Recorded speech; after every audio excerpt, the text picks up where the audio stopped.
live in the dungeon. This is the Dream Warrior Review. I'm Kurt Thomas. I'm Mick Strawn.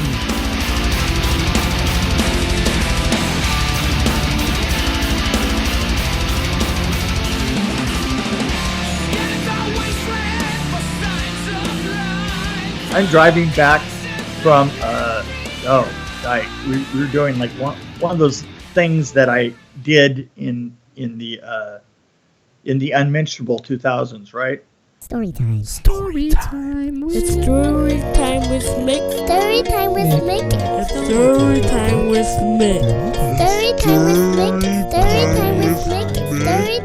NBA 2000. And Right. I'm driving back from a set, and of all things, the caterer, the caterer had decided that he was going to set up for dinner the night before.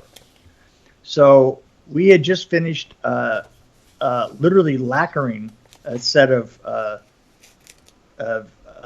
cabinets for a show, right? And I wanted a particular look for this because I was trying to match another look on a piece of film, and I can't even mention the show. But so it's a really long day. I'm driving back. It's 11:30 at night. Halfway back, I get a call from this guy who is setting up for breakfast. And I'm like, okay.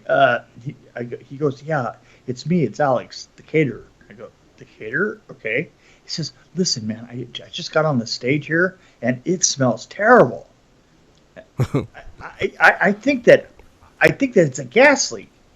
I go, well, yeah, it probably isn't a gas leak. Means is we just lacquered a bunch of cabinets. It'll clear out in about an hour or so. He says, no. He says, this can't be anything like that. This has got to be like a gas leak. I'm like, oh, really? Because he says, I'll call the stage management. No, really, you don't need to do that. And I could not. So the thing is then he talks himself, while he's on the phone, he talks himself into he's going to call the fire department. Oh, boy. And I'm like, oh, my God, please stop. And finally, I had to turn around on my way home at 11:30 at night after a really long day, knowing that I had to be there at 6 in the morning. I had to turn around and go back and literally, when I walked onto the stage, I knew exactly what it was going to smell like. And there's the caterer standing in the middle of the room. He goes, see? I go, yeah, I see. What I wanted to say was, I see you're possibly an idiot. But, I didn't want to say, so I just smiled and said, you know what?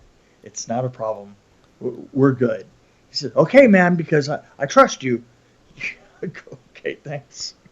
But you didn't trust me on the phone. Right, yeah, that's weird. You trust me, but you didn't trust me, all the way. I mean, maybe you trusted me 49%? Just enough to possibly call the fire department? So what made you turn around? Why didn't you just say, call the fire department if you want, but I'm going home? Yeah, see, yeah, you don't understand the ultimate responsibility problem. Oh, yeah, I guess I do. Yeah, I mean, you should by this age understand the responsibility. Wait, what does that mean? Yeah, okay, you'll get over that eventually. No, I have some responsibilities in my life. Yeah. Yes. Yeah, so they were going to drop your kid over the deep dark pit, and but it's been a long day, right? Right. Yeah, my kids are completely safe. Yeah. Okay. Oh, so somebody called me Fred today. They're like, "Hey, you look like Fred." And I was like, "Fred? Freddy Krueger?" And they're like, "No, Fred from Scooby-Doo." And I'm like, "What are you talking about?" It was the waitress at the restaurant. I'm like, and my wife was like, "What?" And I couldn't remember which one Fred was. I'm like, at least she didn't say Shaggy, but I guess it's a blonde guy on there. I'm like, that's weird, because I had a blue collar and a sweater kind of over it, so I guess that's why. That's a pretty low threshold. But I was like, at least it wasn't Freddy Krueger. But. Yeah, at least that. At least it wasn't Leatherface. Right. Hey, are you? You know, I've seen you before. You do movies? Leatherface, right? Yeah. No, the best I could do is a cartoon character that hardly anybody knows. Right. Yeah, well, you know, the only thing I could ever, the only person that I could ever imitate, and it wasn't even an imitation, was Weird Al Yankovic. Oh my goodness. I am not kidding. During the 80s, people thought that I was Weird Al Yankovic all the time. Wow. Yeah, I know. It's really frightening. And somebody actually said it recently. And I was like, are you kidding me? Are you kidding me? Wow. Yeah. I don't know what that was. Well, I have a family member who's been called, say, hey, you look like Bin Laden. And he's like, he wants to say, like, F you. But he's like, okay, do I say thank you? I mean, what do I say? Like, it's like, and why would you say that to somebody? What do you say? You just blink twice and then turn away real fast. Or you wink at him, yeah. And then you walk away. There you go. Or maybe like, shh. Exactly. There you go. So are we reviewing anything? I think we were going to talk about Dr. Sleep. Dr. Sleep. But I have to say something that really annoyed me. Uh-huh. So you know how sometimes you get to the theater and you're like, okay, I found my perfect seat. So I went to found my perfect seat, right. And the trailer started playing like right when I sat down. It was perfect. Right. And then this guy comes in, and he like, of course sits right behind me, kicks my seat, and then he's like sitting there like smacking down his popcorn like, and then this guy walks in, he's like, I'm over here, my dog, and this guy was like probably 70, the guy that said my dog, and I'm like, here, I'm over here, my dog. And so it was like his son, I guess, sat with him. And then so the whole time he was doing commentary through the whole movie. Oh. And he was like, so the girl, the main girl that this is the girl from the first movie and right? Yeah, well the leader of the group, we'll get into this later, but right. The leader of the group, he was like, she's evil. And then he's like, and the other girl, oh, she's got some psychic powers, I'm telling you. And then when they showed the overlook, he's like, oh, that's from The Shining, that's from the first movie. And I'm like, I just wanted to tell him that I held back. I was nice. You were nice. Yeah, but he had commentary through the whole thing. It was really annoying. Oh, well. And he's like, oh, well, she's in trouble. They're going to get her. I'm like, and he's saying it like loud. And I'm like, and you could hear his son like sighing. So I figured, I'll show some pity on the son and not say anything. Right. So you didn't break out into your old man voice and turn around and go, I want to say this is such an enjoyable movie and I really love your comments. I really do. I was going to say, this isn't your living room. Yeah, because there's no rebel flag and and I was going to say, this isn't your living room because I seen it when I was with your wife. Ah, woohoo!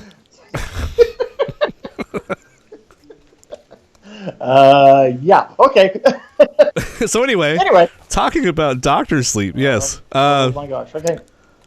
So this was directed, did you notice who this was directed by? Mike Flanagan? So he directed that Netflix show, Gerald's Game. Oh, did he? Really? Yeah. It took me a while to make that connection. I was like, wait a minute. I noticed that he did write it. Yes. And there was also, I might add that there was no other writing credit in it. Just him. He directed it. He wrote it. And yeah, well, you had Stephen King that wrote the novel. No, I know, but I mean, the thing is, I have to say that this film had such a strong singular story. I mean, and it was dynamic as hell.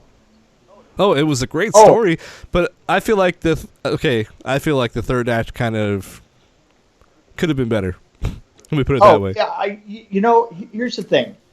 Like I've said before, if a film takes me out of who I am, and I can't, I mean, a really good film makes it so that I can't analyze it, and that's magic moments for me.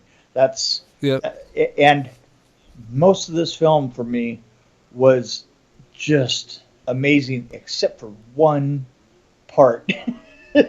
Yeah. Well, I had like at least 3 things that took me out of it. Oh, really? Yeah. Well, what's your part? The flying. Okay. Yeah. The flying. So the flying was one for me. Yeah. Another one was the whole thing with the steam and the way they gathered it. I mean, it was too what should I say, cartoony, vampire-y for me. Like it was almost like a cartoon for kids or something. For me, part of it was, but not all of it. I mean, yeah. Well, you know what I'm saying. It was a little bit storage element, cheesy, a little bit. The storage element didn't fly for me. Well, just the way they kind of all swooped in, like I don't know. I mean, I didn't like those. Some of those parts were just too cheesy for me, so I was like laughing at him, and I should have been like more terrified, but I wasn't. Yeah, I actually enjoyed those moments because there was an animalistic.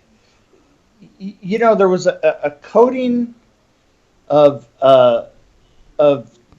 that Renaissance kind of Fleetwood Mac look to the whole group. Sure. Yeah, but the glowing eyes and the steam thing just... Well, yeah, but to me, that kind of broke it into the evil that it was. It's sort of like the way that one character was taken care of, you know? It was just so evil. It was so... Well, the guy behind me said, "She evil." So, yeah, he must have been right. Sheevil? She evil. No, but it was so amazingly evil. To me, I don't know. It took me out for a minute because I was like laughing at a couple things, and I'm like, I shouldn't be laughing right now. I mean, there was one scene that was really brutal, and I think you know what I'm talking about, where the one character left something behind, and I was just like, that was a painful scene to watch. Yeah. Well, there were a couple of painful scenes for definitely. But you know what?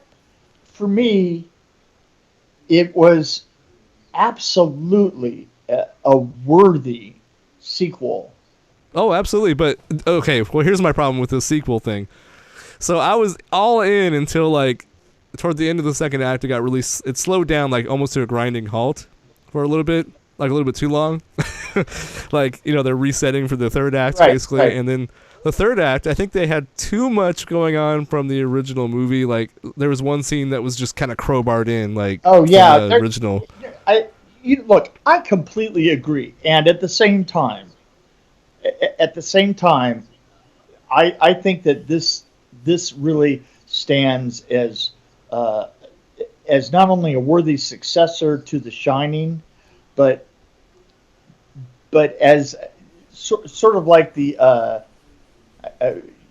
Apocalypse Now, Apocalypse Now, what it was to war films, this is to horror films. I mean, yeah, there was. Well, it was a good sequel. Don't get me wrong. I felt like I was taken out of the magic a few times, and that's the only 3 instances where I had like, okay, what the hell is going on? Really, why'd they have to use that scene, or why was it just kind of crammed in there? Yeah, I felt like it was like we have to do this because of the original. I mean, you know? Yeah, I could quibble with all kinds of things. I just think that all together as a whole, it absolutely to me was everything that I would want. Everything that I yeah. No, I was pleasantly surprised actually, but can I tell you that I walked in there not being a fan of this person, but now I'm a huge fan of that Kylie Curran girl. She's amazing.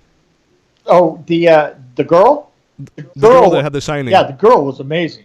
Oh, I was like, this girl is only 13, and she's like... Everybody in this film was amazing. Yeah, well, absolutely, but I mean, she really stood out to me, like, as, like, having a lot of range for her age, and, like, just the way I thought she was amazing. And I mean, you when you're working with Ewan McGregor, it's not that hard, I guess. Yeah, but, no, you know what I mean? But absolutely. I mean, everybody was above par all the way down the road. I mean, I guess I just noticed child actors more because they could go either horribly wrong. Like, I think the kid in the original Shining wasn't that strong.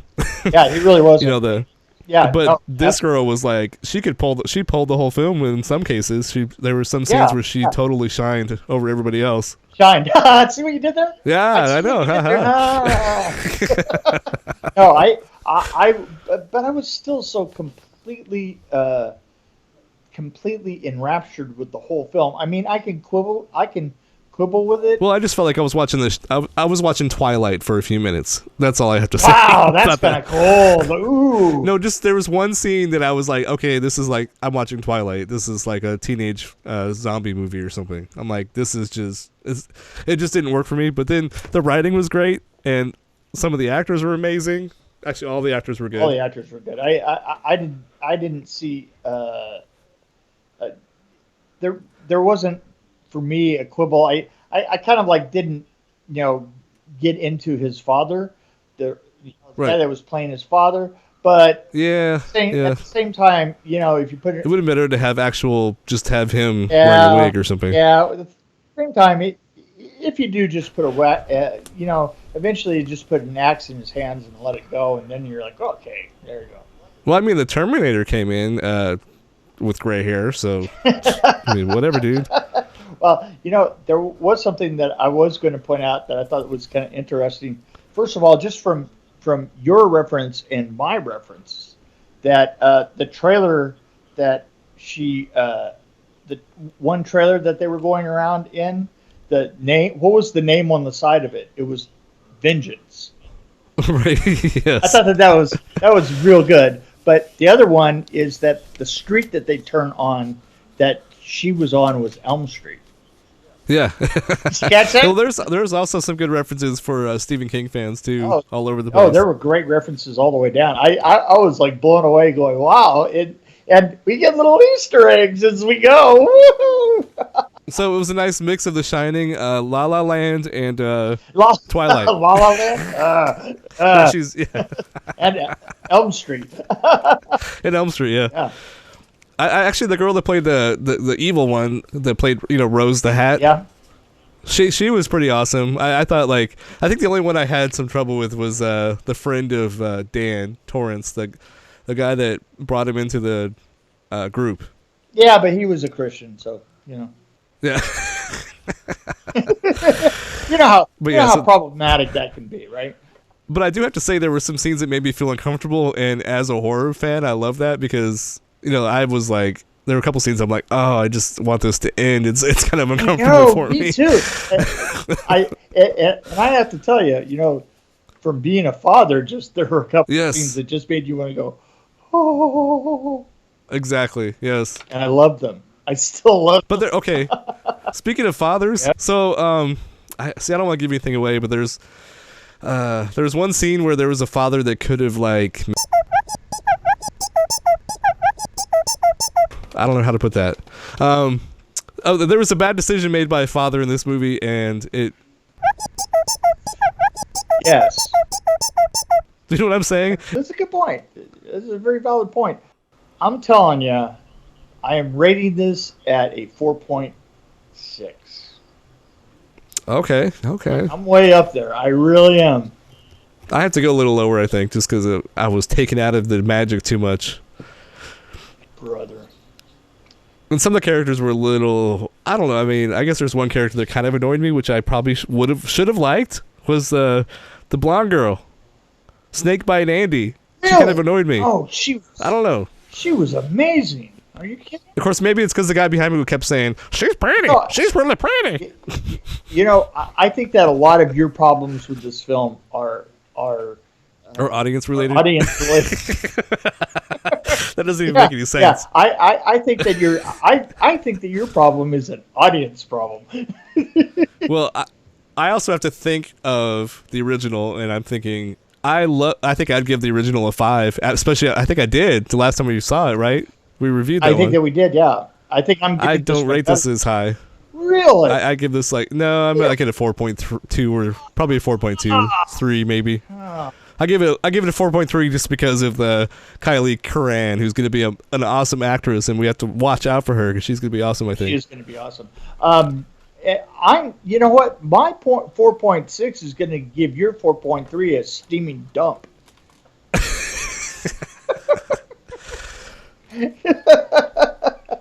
Well, okay, that's whatever, dude. At least I'm not in the same room anymore. Nah. You have to mail it to So me. how's the dungeon? What's the rat up to?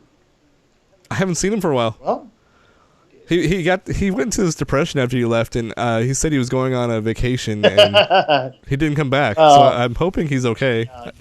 but you have to remember distances for him. I mean, his vacation is probably your bedroom. Yeah, Probably. He's probably under my pillow right now. Probably is. So, yeah. So there's another Stephen King movie. I was watching this. I was on IMDb and I found this video. It was kind of like Easter eggs that are hidden in the Doctor Sleep, and it was the director Mike Flanagan talking about it. And he mentioned that Andy Marchietti is going to be doing a Stephen King movie. Oh, which one? It's one that I've never heard of, and I can't even remember the name. I have to say it's. Oh, I remember. It was The Jaunt. That's the best I could do. Oh, gotcha. Wait, I'm trying. hold on. You mean The Jaunt. Yes, okay? exactly. Oh, good. Yeah. That's really a good to hear. Do you know who Andy Marchietti is, by the way? Idea. I was just. He directed It. Oh, really? The original. Now the original. The new It, the one from 2000. Yeah. Actually, didn't he do both of them? Did he do that? No, I don't think that he did the other one. Did he? Maybe not. I have my computer right here. I could probably look it up. You know what? You could probably check that. What was I going to say? Are you in my mind? Oh, Vengeance. It looks like Vengeance is already at 225,000 views on YouTube. Oh, really? Yeah. Wow. Yeah. That's amazing. Yeah, 225,000. Yeah, I was like, whoa. If we could just get like a eighth of them to listen to our show. Well, listen. One thing that I was going to say is that you did write up a very, very nice, what would you call it, survey, right? Yes. Because we're doing a survey. So yes, we want to hear from people. If you're within the sound of my voice, and Kurt too, but, it's hard not to be in the sound of your voice. So go to our website for Dream Warrior Review and find the survey and take it. Yeah, we'll send a link in this episode for sure. Yeah. And then it's on our Facebook. On our Facebook, and I'll probably be depositing it on my face turd.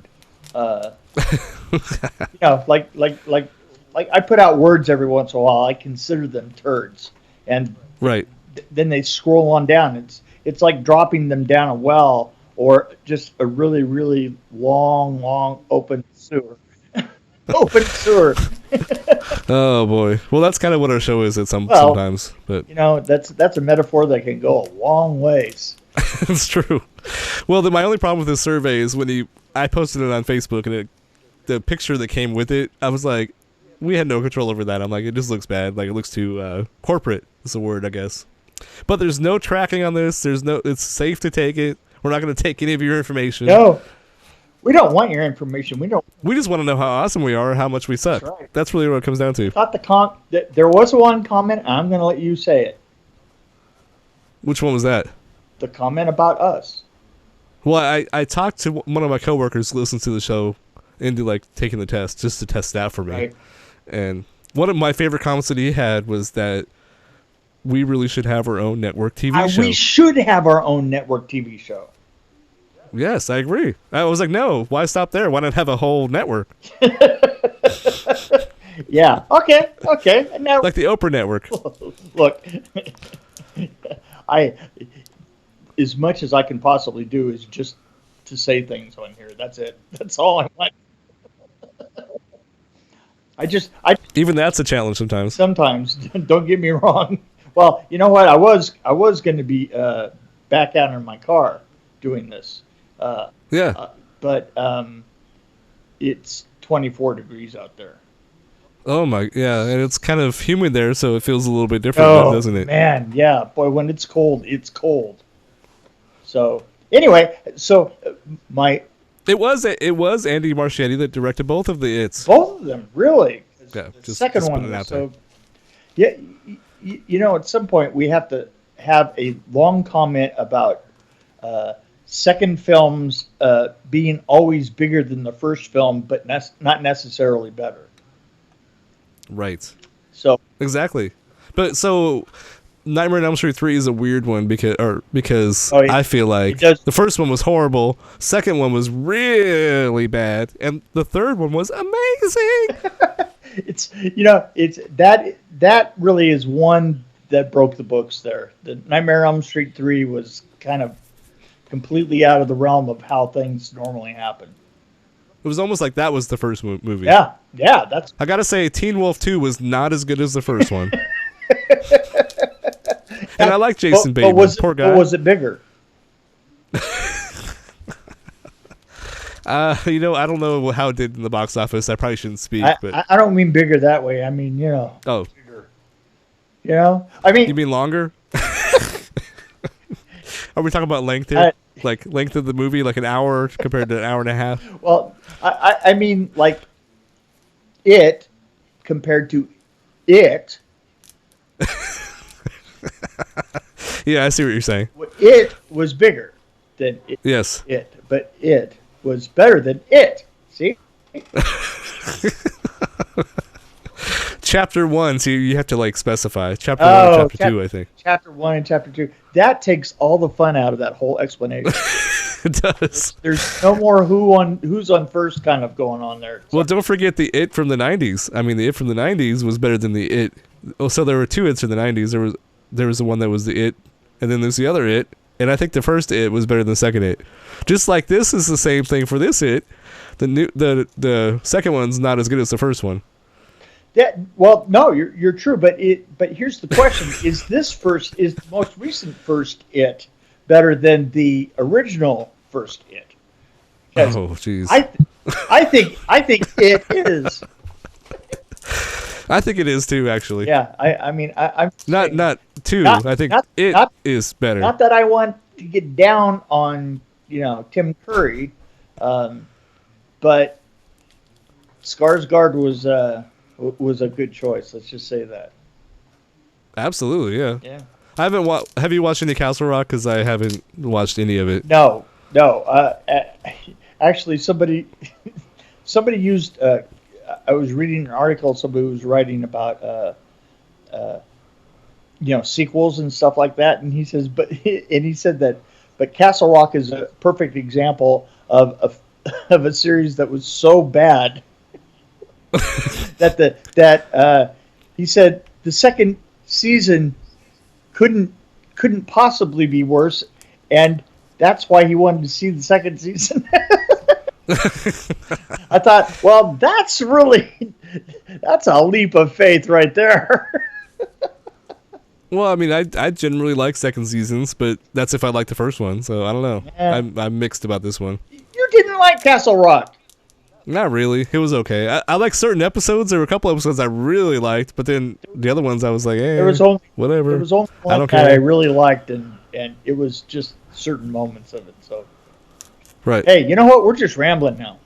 I know we are, but you know what? People like when we ramble, apparently. Well, if you like this, or do they? See, this is what the problem is. We don't know what people like. We don't know. So maybe someday we'll find out. Maybe they want us to talk for 3 hours about nothing.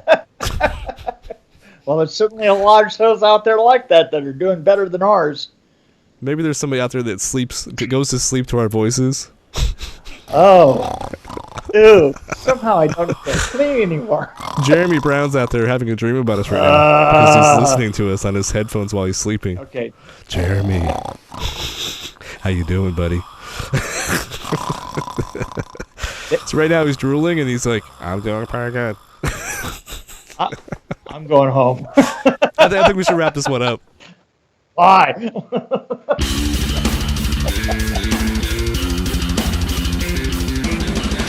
Thanks for joining us on the Dream Warrior Review podcast.